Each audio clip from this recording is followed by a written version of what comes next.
And tonight, the Zactivist speaks on Black businesses and how we support them, as well as the collective economic power of the Black community. And welcome. Tonight, I am really excited to be joined by two amazing guests, two strong and powerful Black female entrepreneurs. Tiara, the founder of the Entrepreneur Expo Experience, and Jan J, the founder of the Africa, correct, Expo. And so, ladies, welcome to the Zactivist Speaks On. How are you? I'm excited and I'm well. Yeah. Jan J, welcome. This is Tiara's second time engaging with me. This is your first. How are you? I am doing well and super excited to just be in dialogue about this topic at hand. So, thank you. And so this is really meant to be a chance for us to really just engage not only with each other, but also with our audience. So for those of you who are watching, please feel free to ask us any questions that you feel that you want answers to right there in the comment box, and they will display for us, and we're going to engage them. And I'm going to start off. The very first of these events is coming up is Tiara's, the CEO of Inspire, Engage, and Educate, and it's your Entrepreneur Expo Experience. Tiara, what motivated you to bring this event to Atlanta? Well, first of all, I just want to say thank you so much, Zach, for having me back again. The last time we spoke, it was me doing my inaugural event, which was the real Black Friday pop-up shop. And I did that with both of our mutual amazing buddy, Darius. So that was one of the things that kind of sparked that need. And I am a true advocate for being the change that I wish to see. So within our small business community, there isn't as much equity as I would like to see. So I wanted to ensure that I created an experience where we could circulate not only revenue, but resources. I'm truly excited. Hey, out there. I'm truly excited about this event. And it will be happening in like 8 days. The event is happening in 8 days. It's going to be held in Marietta, and there are free tickets available still to the public, correct? Absolutely free. It's on Eventbrite. It's in my link on social media. And the great thing about it, a lot of people would love to know their status, whether they have COVID or not, if you're vaccinated or not. I have partnered with an amazing company that will be there on site giving our consumers COVID tests. So you'll be able to receive those results the next day. And what better way or reason to come out and, make sure that your presence is known. So that's really exciting. Hopefully now, it's good that you're giving the COVID a test. Because I know Kanye West gave the COVID vaccine at his actual concert, but I'm thinking to myself, that might be a little too late, bro. Bringing in that many people to your new home in Mercedes-Benz Stadium. So thank you, Tiara. Now I'm going to come back to you because I want to talk about what you mean around equity and equity in the playing field. So Jan J, my love, how are you? And welcome to the Zactivist Speaks On. It is great to meet you and to engage. You came across my feed. I saw your wonderful platform. And if you could tell me a little bit about you and your background and what motivated you to launch the Africa Expo. Yes, absolutely. First and foremost, I want to thank the universe that kind of just gave us an opportunity to cross paths and to be able to share about this business on your platform. So thank you for the invitation. So the Africa Expo, I'll share a little bit about my background. I am originally from Liberia, West Africa. I immigrated to this country in the mid-90s with my family. And I kind of saw, as an African immigrant in the mid-90s, this sort of distance in terms of the way the Western media have portrayed Africa as this desolate place with no creativity, and we're all in poverty. And I think that narrative kind of traveled and permeated American culture. And so it was always like my thing to kind of show like Africa is more than this single narrative. And so what I've learned now is like there's been this like new renaissance, I would say, in light of the Black Panther movie that came out, and then with 2019 being the year of the return that was orchestrated by Ghana, there's this deep longing and desire for Black Americans to know their ancestral roots. So people are going and tracing that. And so I kind of started the Africa Expo as a space initially just for dialogue, for us to come together, recognizing that at the end of the day, quintessentially, we are of African descent. We're from Africa, and that's what makes us great. And so to come together, whether your history has taken you away from Africa, you know nothing about it based on the genocide that happened to Black Americans, or whether you're an immigrant that just came to the US, the fact that we can be in one space sharing about African culture and kind of sharing the uniqueness that though we've been separated over time, there are still nuances of African culture that has survived all these years. And so sort of celebrating our Africanness in this space, and then buying from each other while we're in the marketplace. And I'll share a little bit, the marketplace growing up in Africa has been this space of exchange. It's a social space where, you know, your aunties were meeting each other at the market and saying, hi, how are the kids? How's this? But then also there was this exchange, you know, buying from one another. And I kind of wanted to create both that cultural learning and social feel, but then also the economic exchange as well. And that's kind of where its inception came from. Oh my goodness, that's amazing. And so I'm going to come back because I absolutely am a huge lover of Liberia and the history of Liberia. I've never been there once. I've set not one foot, one toe, one pinky on the land. But it's the history of Liberia that I've always been fascinated by. And so I'm going to come back to that next. But Tiara, you said to us that you really wanted to create a space that was concerned around and focused on equity in the Black community. What do you mean by that? So I've been so fortunate, not only being a small business owner, but to acquire large contracts from, corporate companies that, to be honest with you, had I not had a wide range of connections, it would not have happened. So when I talk about equity, I'm talking about being able to place people in a position or in an area where they can network, where they can be seen. A lot of times when I'm a true advocate for patronizing others. So when I go to pop-up shops, what I don't see is a lot of services. I see a lot of products. So I wanted the Entrepreneur Expo experience to have not only just an emphasis on products, but also services and also giving back. What's so great about any experience that I actually create for our community is I always make sure that some portion or some part of our profit goes back. So I am one of the millions of first generation college students from, I graduated from HBCU. I have 3 degrees. And I know it was extremely tough because my mom, she just didn't have it. She didn't have the knowledge nor the resources to provide me with everything that I needed at the beginning of school. So with the surplus funds and what we collect, I am going to be able to bless several of the first generation college students from my alma mater, Alabama State University, by giving them some things that will be useful in their first year within their dorm rooms. So I get excited when I have an opportunity to give back. And again, I'm just huge with the equity. I think that once we experience success, we should pay it forward to others.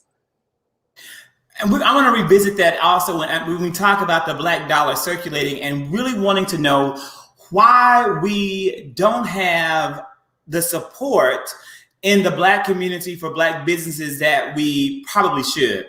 But before I go to that, Jen J, I want to talk to you about, so you're from Liberia itself, like were you born and raised there?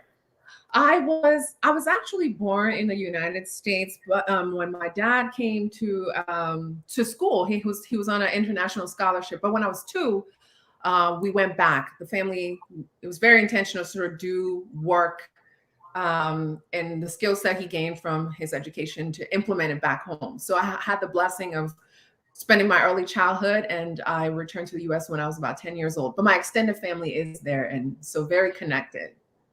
Is it very easy for someone in Liberia to come over to the United States? So it wouldn't be that easy there. It better be. I mean, and that's what fascinates me about Liberia, because this is a nation that the United States helped fund for liberated people who were once enslaved by this country. And that was meant to be, well, I should have been born out of Liberia, Tierra. You should have been born. Every Black person who was born in the United States of America should have been born in Liberia. So I would think that if you are in Liberia and you want to come to the United States, it's just a matter of, hopping on the plane and coming over. Yeah. The darn capital is Monrovia, named after the president who made this happen.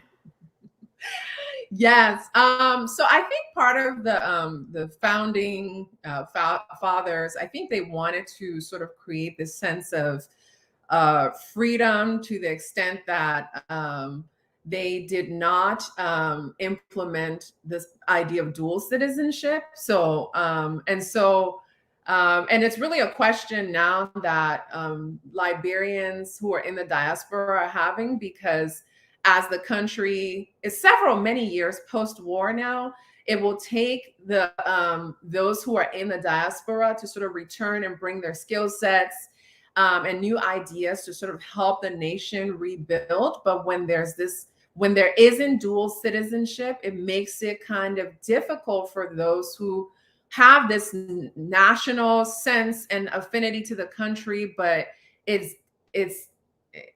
like, it's a little bit of like trepidation as they're trying to figure out how they fit in and how they want to take positions of power and whatnot. And so that is a conversation right now that young people are having, and I think is moving in the government and political spaces to sort of change that, so that there is this sort of access based on our history. But it is something that we kind of wish was there, and we look back and we're like, maybe our founding mothers and fathers should have probably taken advantage of that in other ways. But it's on the table in terms of conversation. Well, that's good, Tia. We've got to get over there. We've got to see this. Have you been to Africa yet? I have not, but I will be there in 2022. That is definitely on my list. Provided we get COVID-19 under control, and I agree with you. Now, I'm not going as soon as 2022, but I'm going to make it to about 96 years old, healthy, wealthy, and wise. So I have plenty of years left to visit the motherland. So I want to know from both of you ladies, and either one of you can take this question to start off. As you guys are getting ready for both of these huge events, what has been the partnership that you have cultivated that you find at this point most exciting? So when you think of all of your vendors, all the people that are helping make this happen, all of the things involved in bringing together an event of this magnitude, which partnership has been to you the greatest? I'll share. I'll speak. I'll speak to that quickly. So I'm actually hosting the event in the open space lot of a Lutheran church that is on Ponce. So it's in North Atlanta. And so this church had been doing Black Lives Matter movement protests all of 2020. And so in dialogue with them, I thought it would be a wonderful idea. It's one thing to sort of hold up these protest signs and to say, and a predominantly white church at that, talk about what stance they have or whose side or what side of history they're on. But what does it look like to take that activism a step further through this kind of endeavor, which is to support Black business? And so I proposed the idea of having the expo in that space as a church, a faith community that has been boldly making this statement about Black lives. So what would it look like for us to expand these signs and protests to support that looks like circulating your money in the Black community. And so I'm excited about what this will look like, and the new relationships that will form based on that, and that kind of, and they're embracing it, because beyond that, it's an affluent community in general, and so just kind of having them have proximity to these entrepreneurs and learning from them and patronizing them, I think will sort of change the dynamics of who's in business and who they can support. Oh, that's so amazing. And just to answer your question, I don't want to. I guess I can't be selfish and select just one, right? You gotta call them out. Call them out. So what I think about, first of all, I am so dedicated to generational wealth, so much so that I believe that my child should always have a hand in everything that I do. Yeah. So she's seen me go from being a consultant from a local university to establishing a 6-figure company of my own, right? So my daughter, she will be there. She will be selling. Hey there. She will be selling her seasoning. She is one of the reigning champs of the Food Network's Chop Junior. So she'll be there. So that's one of my most things that I'm proud of. And in addition to that, I have partnered with sponsors that are top earners in their field that are also African Americans. And the great thing about it is not only will they be sponsors, but we'll have a chance to have a co-current TED Talk during the event. And to me, that's priceless, to be able to be an entrepreneur and listen or be a consumer to someone else who's not only been in your shoes, but they're gone beyond with their ideas and their talents. So I'm excited about that. And then also I'm excited about the venue that I chose. The whole tag or focus is centered around placing the money where it matters. So as we know, doing an event, you purchase or rent a space, but a lot of times you don't know where that money's going. Well, I know where the money's going with this event. I have partnered with also a church that has a space that they rent out, but the money goes right back into the community. They use it to give financial literacy classes, to give back to the less fortunate, and etc. But just knowing that, to be honest with you, I really wanted to have it on a Saturday, but when I thought about what was my mission in creating this experience, I just had to go ahead and go with their availability. And so I'm excited about those things. I'm excited about both of us. I can't wait to be there. Candy is going to be joining me. She is going to be coming with me. So Candy, I'm giving you the advance notice that we'll be rolling out for both of them. You guys have said a lot of great things and brought up a lot of really great points. Jen J, one thing that you said that really stood out to me was that you literally sought out an organization that made the bold claim that they were supporting Black lives and they cared about Black lives.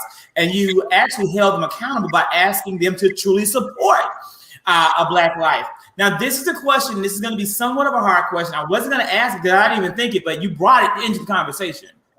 I know I promised no real hard questions. But I've noticed on social media, specifically on TikTok, there have been a lot of young Black people who have been really focused on cultural appropriation and attacking people that are not of color about cultural appropriation. And it's been kind of a mixed bag. Typically, people of our generation may not have a problem with it. So you're having this event in Off Ponce, North Atlanta area. What if a white person comes to the Africa Expo and they buy traditional African attire and then they wear it? And they, should they feel welcome to do that, or would that be a concern? That's my question to both of you ladies. Okay, so I grew up in Liberia, and I know that when we've had interactions with white people, or let's say they came for a visit and they spent time and they did service or whatnot, usually we would give them the gift of our traditional wear, like a shirt or whatnot. And so I've always been of the mindset of, if it's a gift and it's in exchange and there's a relationship that has been formed in this setting, then adorning oneself with a gift that's been given from another culture is okay. And also, if you're wearing it within the context of celebrating that culture, then it feels warranted. But there is also this feeling of when it's outside of that space that feels a bit invasive.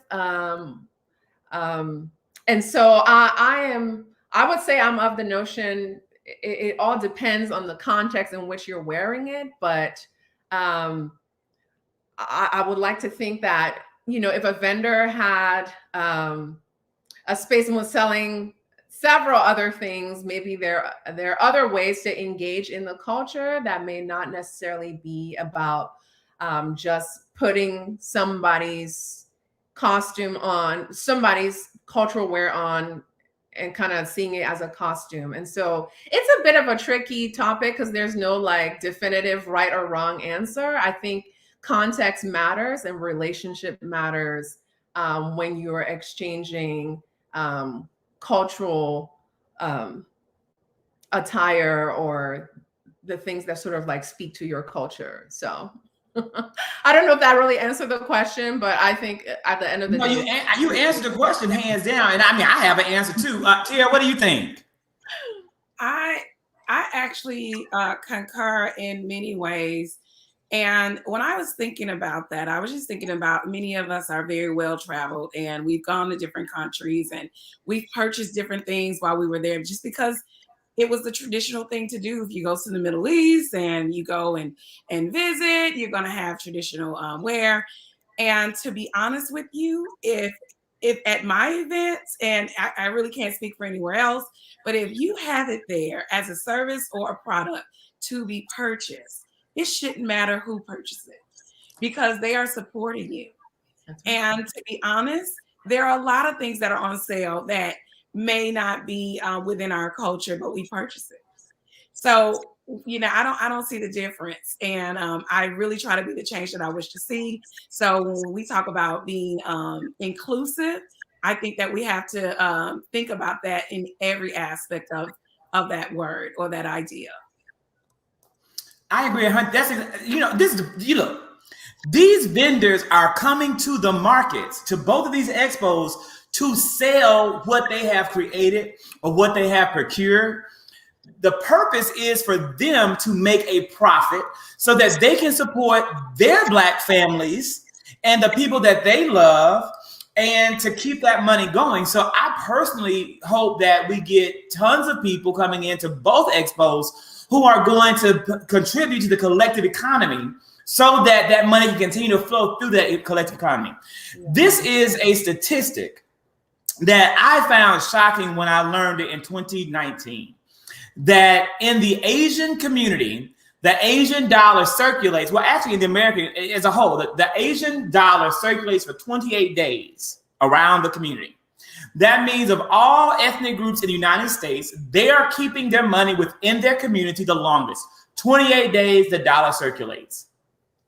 Let me pull up. In the Jewish community, it is 19 days. In the white community, it is 14 days. In the Black community, the Black dollar circulates for a total of 6 hours. Not 6 days, 6 hours. The total spending power of the Black dollar traditionally, well, in 2019, according to I think it's the Spiegel Center, was $1.2 trillion. So $1.2 trillion of economic impact came through the Black community and went out of the Black community, the Black hands that made that money, within 6 hours. Ladies, why is it that the Black dollar circulates so quickly away from the Black community? What do you think is the result or the reason for this?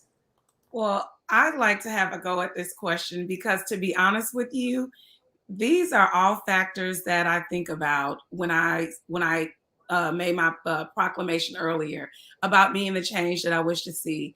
I do have an opportunity to basically converse with a lot of people with a lot inside of all different ethnicities, and I do watch. I watch within our community. There's so many people who come within our community and they make money off of us. However, if it was us attempting to sell them soul food, they would not eat it, nor will they buy it.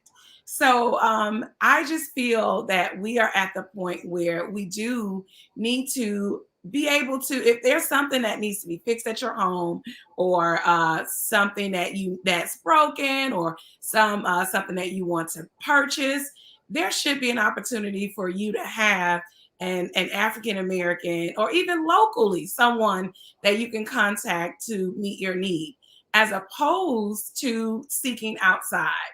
And with my event, hopefully that's something that'll get the ball going in the right direction. Yeah. Thank you. Thank you for your insightful answer in this question. I ponder it a lot as well.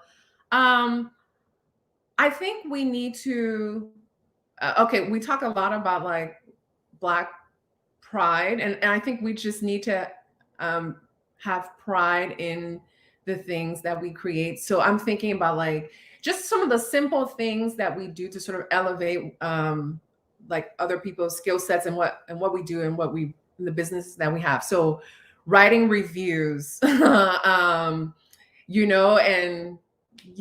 like celebrating and sharing about something when you've experienced something. Well, I think a lot of times in our community we focus on complaining about the services that we might receive from one another, and we never and often other people are looking at that, and often we're not focused on lifting the things that we experience when we experience excellence within our communities in terms of service, that we often don't lift it up in the ways that we might lift up a complaint.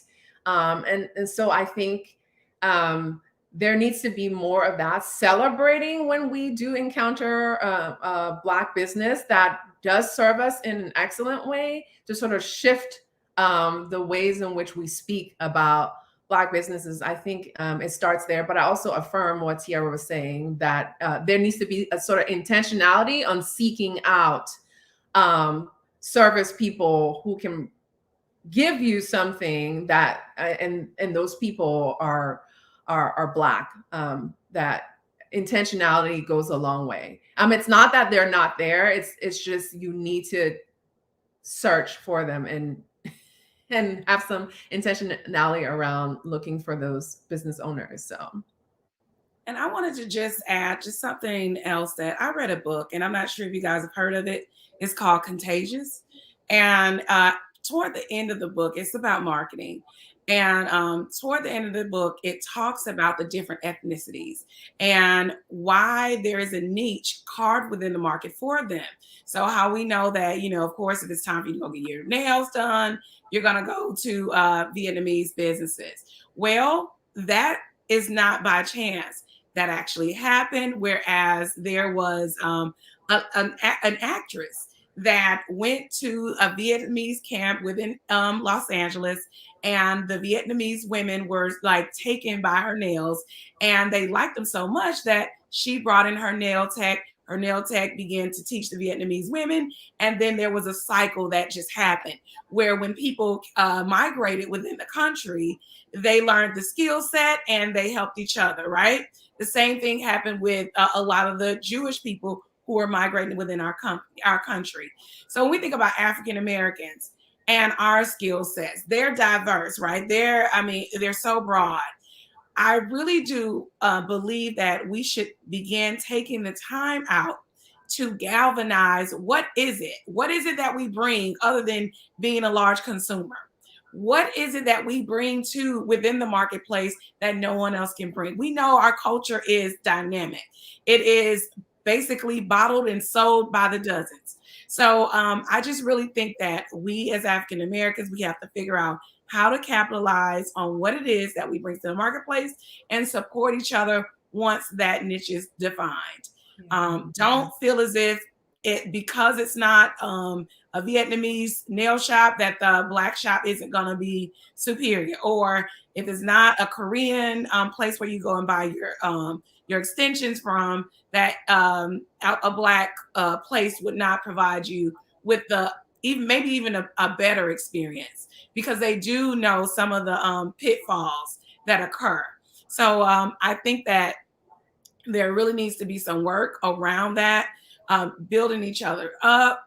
And especially even with us, with our with the vendors, one of the things that I pride myself in doing before any event that I do with vendors, I do provide an optional opportunity where I go over different pitfalls, different strategies, things that you can do to bring awareness, because I believe that we should always be pouring into each other.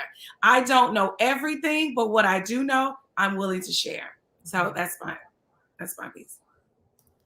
You know, that goes directly into my next question. Hey, LaShawn, glad that you are agreeing, boo. You go right into my next question, and so now we're just kind of transitioning just a little bit in regards to, you know, both of you ladies being groundbreaking entrepreneurs. Like, you are both two women of color, two Black women who are branching out and opening doors for other people of color and other entrepreneurs.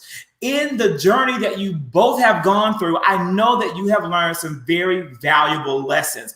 What is the one lesson that you can think of that you can share with our audience right now that you would say is worth sharing? Like, this is the lesson that I want you to take away from my experience as an entrepreneur in this country.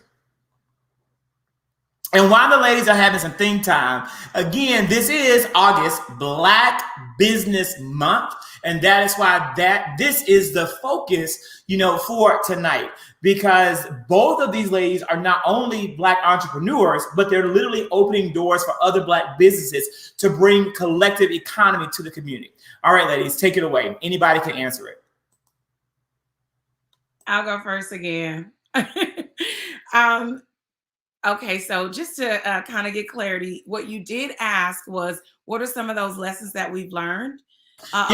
Your most valuable lesson. You know, I ask questions like a teacher, but absolutely, it was your most valuable lesson that you've learned on your entrepreneurial journey. I've learned so many. So the most valuable lesson that I've learned, or that I am steadfast about, is the customer is always right. And let me tell you why I feel like that's a valuable lesson. When I go and I patronize any business, I am always looking to see how things are handled. And I want to ensure, or that is one of my number one goals, is ensuring that the customers have a great experience. And so, say for instance, I had an event a few years ago when I first started, and there was a woman that wanted a refund, and I immediately gave her a refund. And, you know, people didn't understand, like, why would you give her a refund? And I said, listen, I want people that want to be there to be there. And a lot of times when you hold on too tight, you are blocking your blessings if your hands were actually open. So not being afraid to let not only people go, but ideas go that aren't working. So I said customer service, the ideas, and then also ensuring that you cultivate relationships. And I'm not talking about that phony thing where, you know, you may just ask for a favor or a question when things are, you know, when things hit the fan. But no, but seriously, within your business relationships, ensuring that you go above and beyond. For many of my schools, if I'm supporting them, one of the things that I do is I make sure that I go, and if it's Teachers Appreciation Week, I make sure that the teachers understand that I care about them, or that, you know, I see them, because remember, we all want to be seen. So those are a few things that I hold true.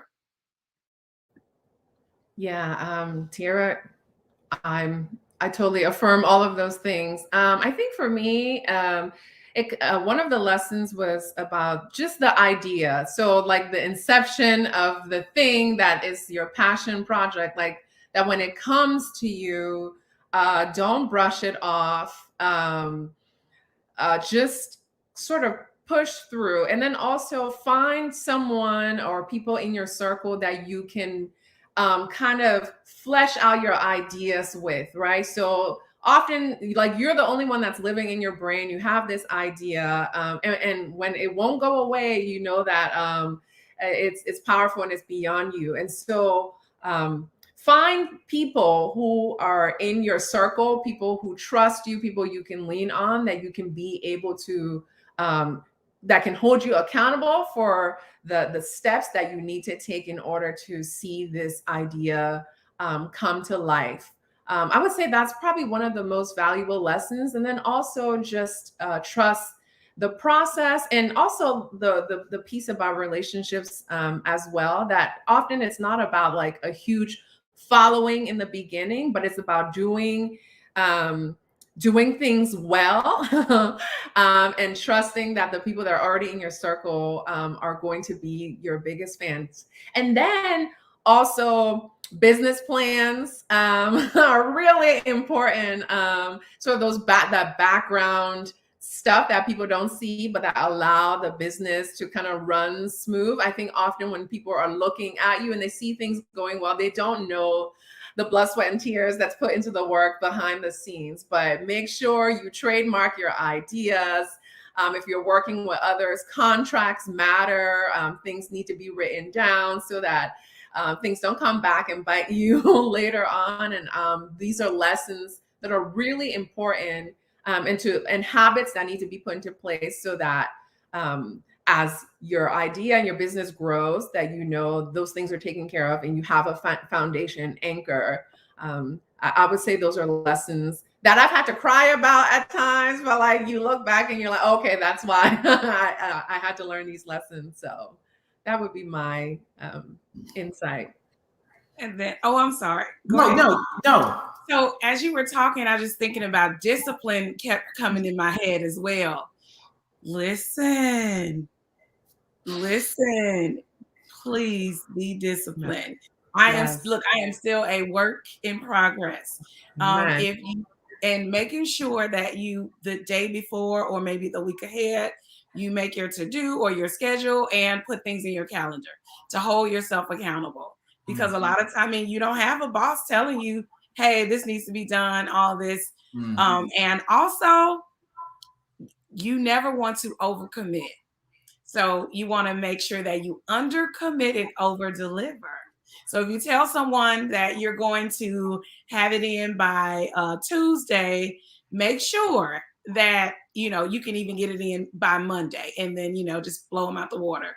But those are two extra things. And last, don't do anything that doesn't bring you joy. So just because you have a skill set or have access to a product and you feel like it's more of a hassle to continue to try to sell it, go with what brings you joy. You'll thank me later. Go with what brings you joy. That's a whole entire quotable moment from the live cast. I have one more question that is like a big scale question before we kind of go into the specific events. And this is the question. Being that both of you, again, are entrepreneurs and you've learned a lot of lessons along the way, you've obviously, at this point, you are launching 2 successful events that are bringing in other entrepreneurs. You both talking about giving back to your community, leveraging partnerships. But in that journey, I know that you've made mistakes. I want you to think about what is one mistake that you've made that you want to share with other aspiring entrepreneurs so they don't make that mistake.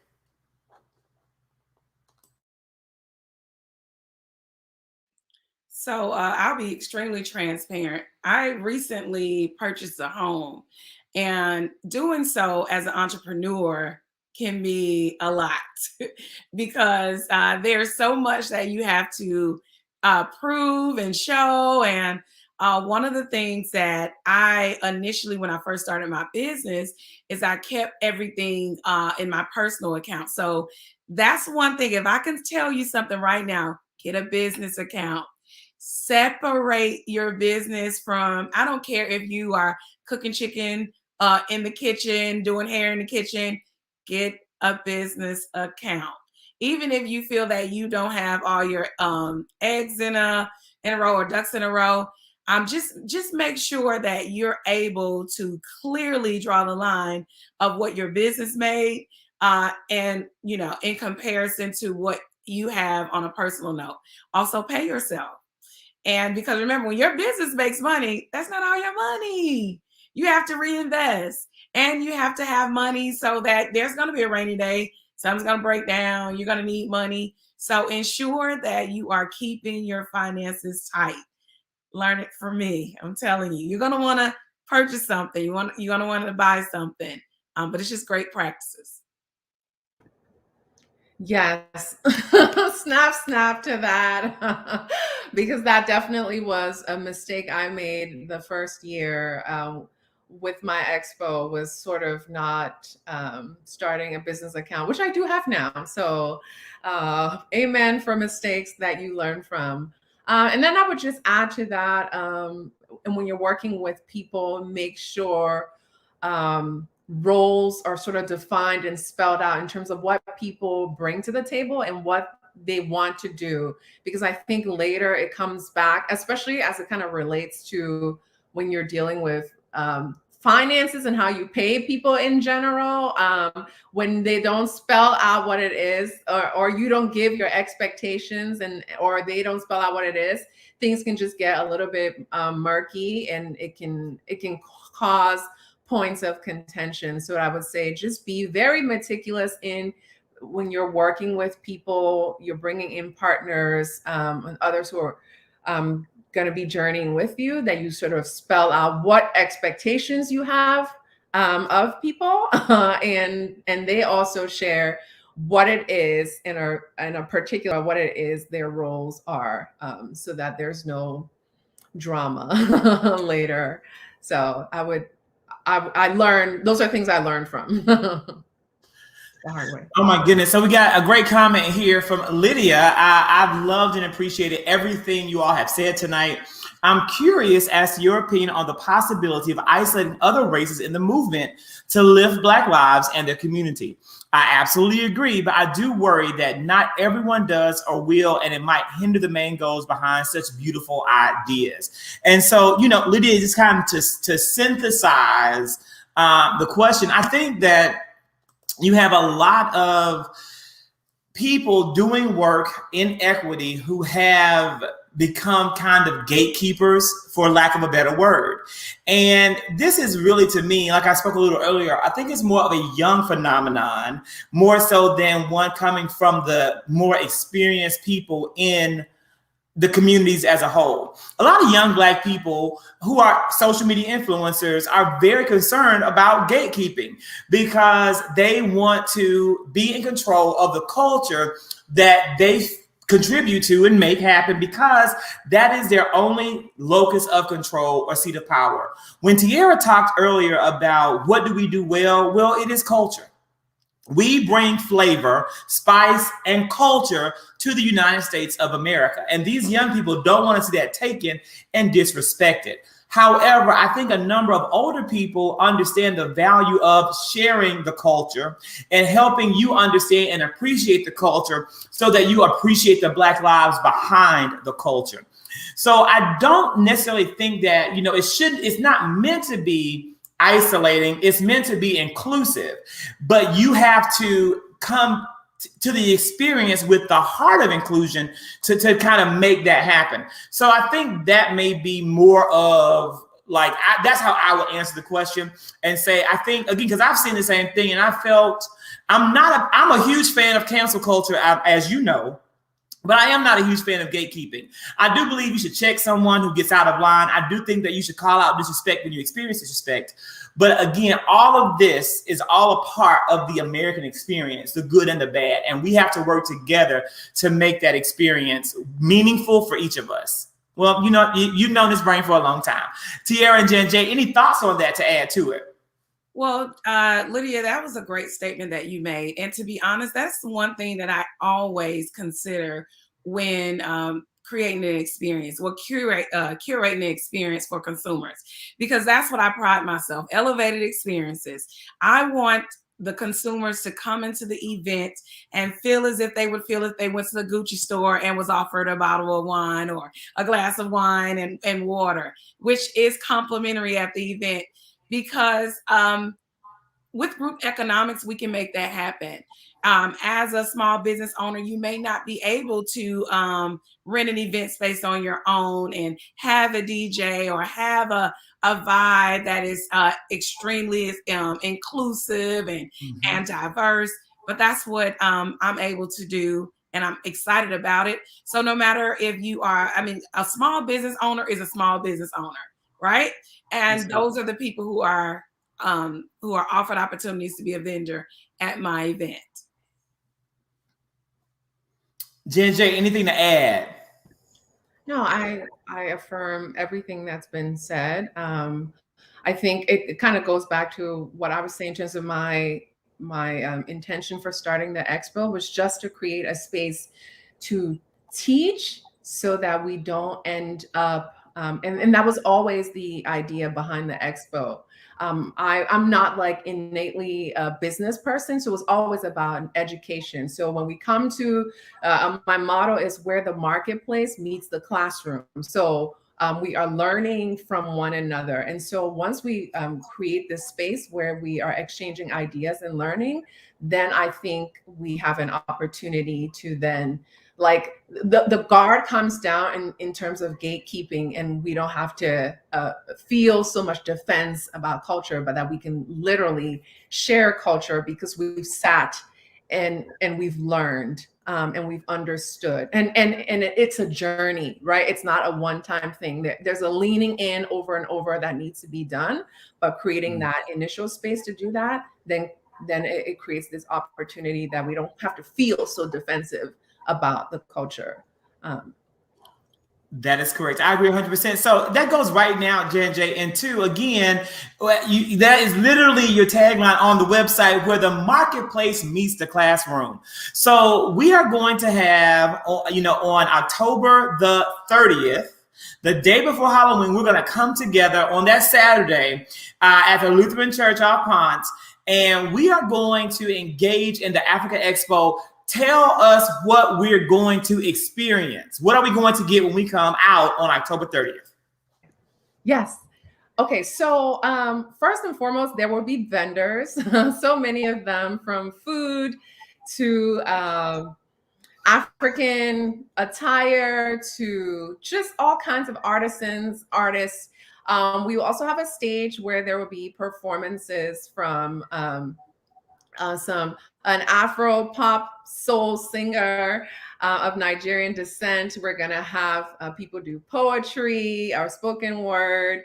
We're going to have dances, and we're going to have a panel discussion on beyond the year of the return. So since many people have had this cultural experience going to Africa, what now does it mean? What next? How do we invest and form lasting relationships with the motherland? And also, I'm going to host a naming ceremony, which is something a lot of people experienced when they went during the year of the return. This idea of the elders giving people a name from the continent and putting meaning behind it. And so come and experience all of that. Kids can come in costumes. We're going to have the vendors pass out candy just because of the season. And so it'll just be a good time and a neighborhood block party, and just come support Black people. Oh my goodness, that is going to be amazing. I need to come to the naming ceremony. I can't wait. And so coming up on next Friday is Tiara's huge event, the Entrepreneur Expo, that's going to be held in Smyrna, Georgia. Tiara, tell us the same question. When I come next Friday to your event at the table, 300 Village Green Circle, what am I going to experience? Well, I envision, and I want to walk you through this. So as soon as you get there, you're going to get an opportunity to partake in a COVID test. If you're one of the people who, you just want to know, you may not have any siblings. You just want to know why not. You have that opportunity before you even step foot in. Then once you walk in, you will see an array of vendors. And concurrently, what will be happening is we'll have some of our seasoned entrepreneurs having a dialogue within the portion that we have. It's a really cool, dope spot because it has something that's similar to a coffee shop vibe within the experience. So you'll get a chance to ask questions of those who have already walked the line of the entrepreneur street, I guess. So beyond that, the vibe will be curated by one of the hottest DJs in Atlanta. And again, I am so serious about an elevated experience. There will be wine for you and there will be water for you.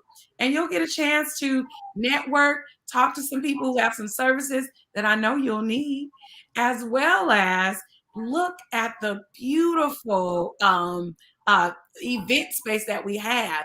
There is going to be an outside area where you can go and take some pictures. We love to captivate those moments. And I just can't wait to see you there. I know you're going to have a good time. And remember, you're placing your money where it matters. And continuing the collective activism of the community, so and the economy. Really, really thankful to you ladies for joining me tonight for this talk. We are now getting ready, everyone, to take this to Instagram Live so that we can continue the conversation. Now, let me tell you, just giving some insight into how it's going to be a little bit different. We're going to talk about reviewing Black businesses. J&J, you brought that up.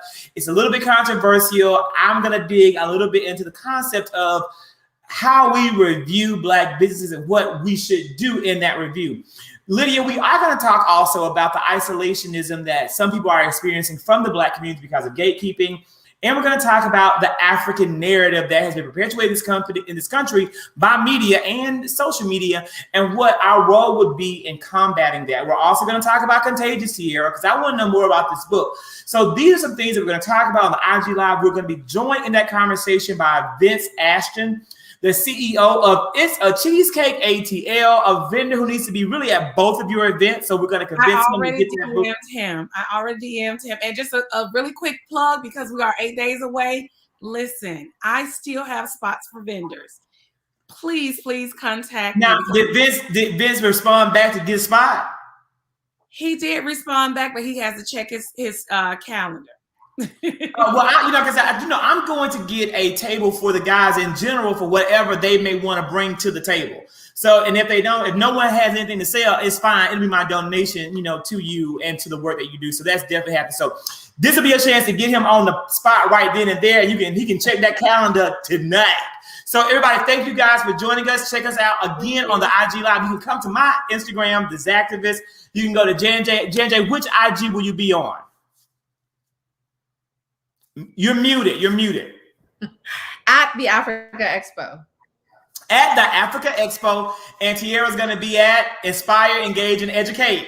So we'll see you guys shortly.